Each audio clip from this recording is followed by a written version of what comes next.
Hello everybody, Ramblin' Man coming at you on the road. I'm coming off of yesterday's trip that I did to Lexington, Virginia, and I've noticed an issue when I take these longer day trips, and based on forum discussions, I'm obviously not alone, that boy do I have a ton of lower back pain near the end of that day. And my walk away from all of that is, or my takeaway from all of that is that, one, it would help to lose some weight. Two, my posture is terrible, and that's contributing. And when I got off the bike, this has happened now to me twice, plus yesterday. When I lay down to go to sleep at night, man, my back is just spasming really bad. Yeah, my back is was spasming really bad, and luckily I had some prescription strength muscle relaxers that helped. I did not wear the backrest that I have for this bike, and the reason I didn't is because I'm already, you know, with this seat from Ultimate, kind of regretting the purchase, because contrary to their advertising that, you know, you'll still feel just like the stock seat based on the one I bought, I feel I'm definitely up higher, and I feel I'm just slightly pushed forward, and the back rest makes me feel even more like I'm pushed forward, and you know, I'm sitting pretty much straight up. But I think what I may do in the future is take it with me, and I can, if I'm not overpacked, I can fit it in my saddlebag, and you know, maybe just use it for part of the trip, even if I don't use it for all of it. I think I'm going to try to start using it more on these shorter trips. I don't have it on right now. Yesterday's ride was pretty tough on the way home, because man, it was my back was so tight, and when I tried to sit properly and nice and straight, those lower back muscles were just being stretched because they were so compressed.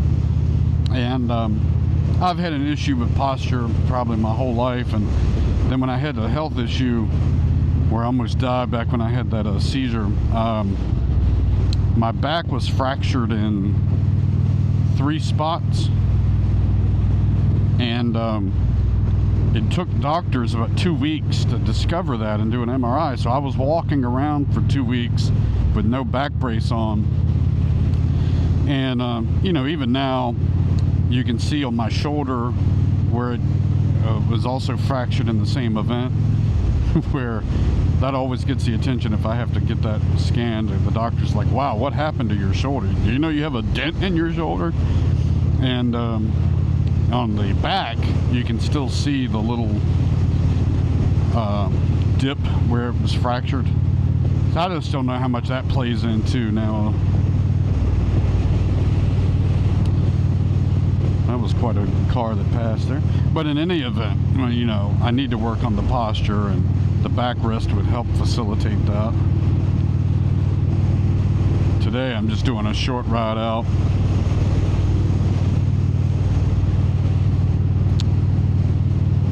One of the other takeaways from yesterday's longer trip was, you know, is this microphone, the DJI Mic 2, practical for a longer trip? And I'd made a video where I said yes, and I'm going to modify that in 2 ways. It's still my setup, I think, that I'm going to like, but a couple things. One, I did not fully charge this microphone before I left on that trip. I had used it a little for some short trips, and even with that, that microphone lasted the entire ride down, which was about 3 hours. Then I recorded some footage at VMI and the graveyard.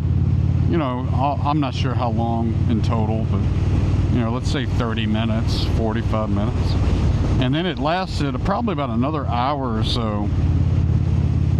I think I can go back and look at the footage. I'm still editing as of this video, but you can hear it, it just goes out. And what I did not do that I should have done was fully charge it, but also I did have the second wireless mic with me, and it's a simple pairing process to just pop the other wireless mic in and be on my way. And so for that reason, I still say it's practical. And the other thing you could do is what I did with the battery. I had the battery as a charging case for this camera, and I had it attached to my Anker power bank. Rather than charging the camera with all the wires and stuff dangling, I just had it in my bag and let the let the battery charge up. And I swapped out the battery maybe twice, once, maybe twice. I went through that. The other thing where it might be a little asterisk about is it practical is that, you know, if you're riding in a group ride, which I don't do typically, then you know, the people you're riding with may not want to stop on your cadence for you to replace the microphone. Now in my case, the camera was still running. It just switched to the camera's external microphones, which when you're riding was nothing but noise. But it's just something I'd have to think about of taking a longer trip, is stopping to swap the mic out now and then. And it really has a long battery. I'm going to double check when I'm editing to remind myself how long. But it hasn't even been an issue on these shorter trips. I don't even think about it. But anyhow, that was a good kind of test. The other thing that I changed coming out of that trip, or during that trip, was to leave the video recording screen on all the time, because the little status light is too small for me to quickly be able to detect it.